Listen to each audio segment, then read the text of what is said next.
Okay, well, we're going to go ahead and jump ahead into our paint tools, even though I have a few more things I'd probably want to sculpt on this guy. Um, if I go to my paintbrush, when we click on it, it's going to need to prepare it for painting. Um, so my UVWs are not right. Let's go ahead and create it. Okay. Let's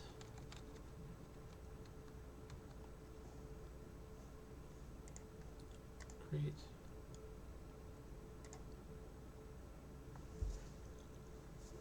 Okay. And now we can start painting on this. Again, it's going to have a new paint layer. Again, what's really cool is you can set this up like you could in Photoshop. You can actually have multiple paint layers for different things. So while this one I might be painting, the base armor color. I don't know, maybe we'll go like here.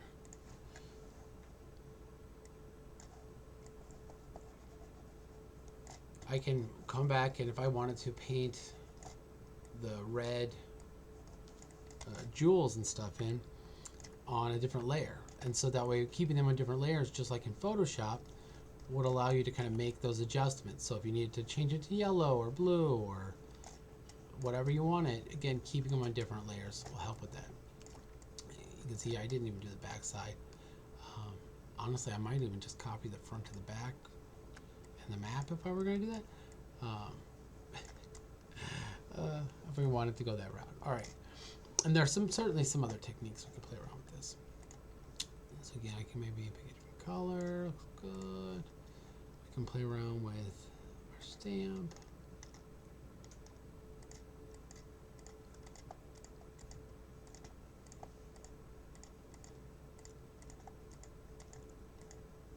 So here I'm just kind of adding in some highlights, kind of just playing around with it, right? Having fun. There are some pretty cool texturing tools in here. My strength is set super high, so of course I'm going to play with that a bit.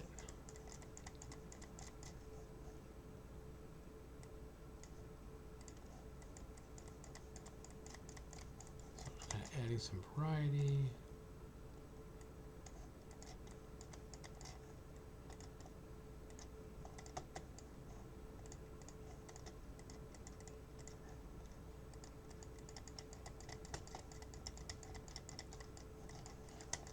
Just kind of paint this in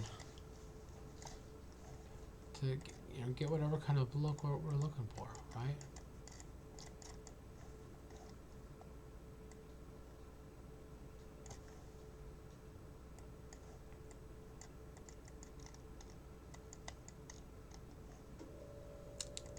Some of these maybe make more sense than others.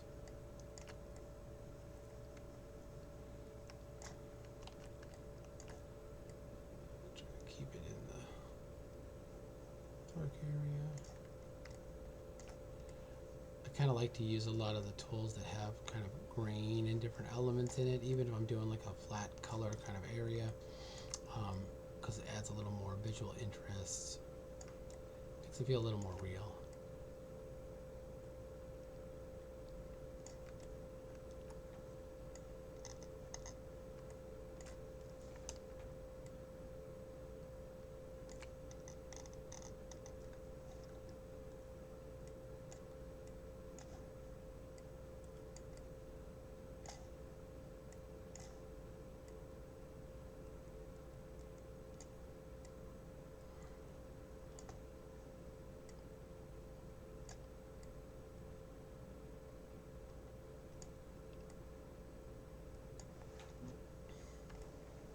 So I'm just kind of paint in some areas.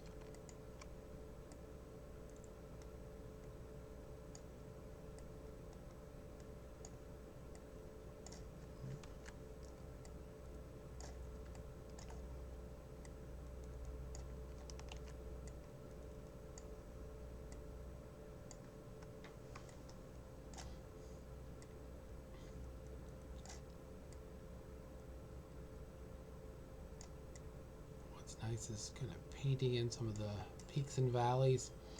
We'll make this kind of punch a little more, and we can always play with some more tricks too. So we have all these great details we've kind of sculpted in here, so I could always use the details themselves to kind of help with that texture too if I want.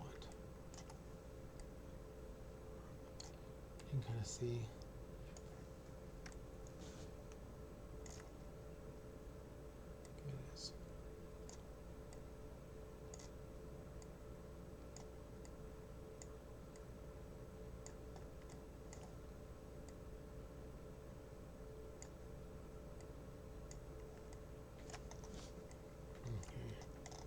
Kind of start to see it punch a little bit more.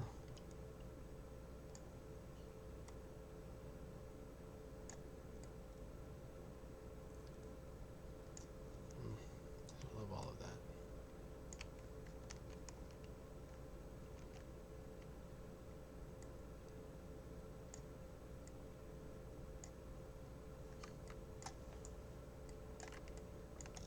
All right. We can keep kind of playing with this.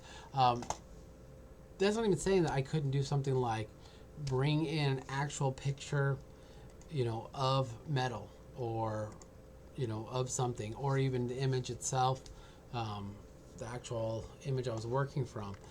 For that, I probably wouldn't do it for this, but we can kind of play with it. But I can keep working on here and keep making all the different elements. But you can kind of see these tools kind of come together.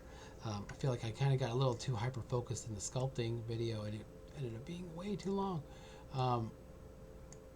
Where really I just need to be showing you kind of the basics here, where again you can kind of go through and we start painting in all of those details and kind of highlighting them, making them punch out a little more until we kind of have the look we're going for, right? Whatever the look we want for our project. The longer you spend on this stuff, kind of the better it, you know, it'll turn out, of course. But yeah. All right. So again, have fun. Hopefully you'll have fun making some fun things. Again, this thing's looking pretty good. It needs a lot more love on this texture. I'm going to be here for a while, but that's okay. You know, honestly, I have a bit of a character on a project where I think some fun Baldur's Gate armor would work well for them. Okay. Hopefully you guys are having fun with Mudbox. I can't wait to see what everybody creates. And if you've watched this whole video, I'm sorry it's so long. And thank you, and good luck.